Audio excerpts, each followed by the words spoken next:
Hi hello friends, welcome back to Karaikudi Chettinad tasty சமையல். இன்றைக்கி இந்த சமையல் என்ன பார்க்க போகிறோம்னா, சிம்பிளான டேஸ்டியான கிறிஸ்பி பொட்டேட்டோ எப்படி செய்கிறதுன்னு பார்க்க போகிறோம். வாங்க வீடியோக்குள்ளே போகலாம்.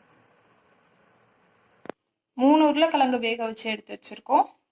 இதை நல்லா மசிச்சுக்கோங்க. உருளைக்கிழங்கு நல்லா மசிச்சாச்சு.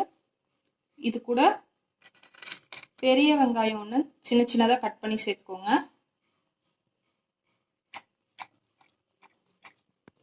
துருவின கேரட் 2,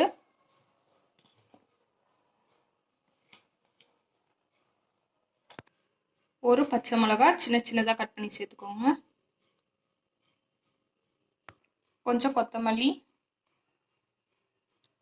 இது கூட 1 ஸ்பூன் கரம் மசாலா, 1 ஸ்பூன் தனி மிளகாத்தூள், 1/2 டீஸ்பூன் மிளகுத்தூள், அது எல்லாத்தையும் இதில் சேர்த்துக்கோங்க. இது கூட தேவையான அளவு உப்பு சேர்த்துக்கோங்க. இது எல்லாத்தையும் நல்லா மிக்ஸ் பண்ணிக்கோங்க.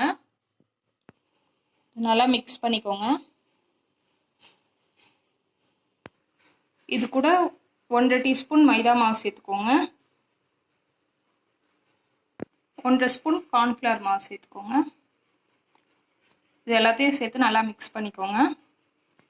இது கூட 1 ஸ்பூன் பிரெட் க்ரம் சேர்த்துக்கோங்க.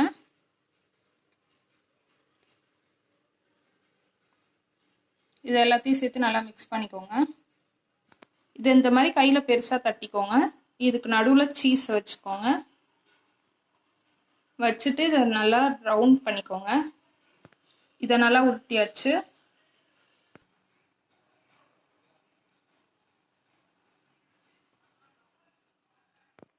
இந்த மாதிரி உருட்டி எடுத்து வச்சுக்கோங்க.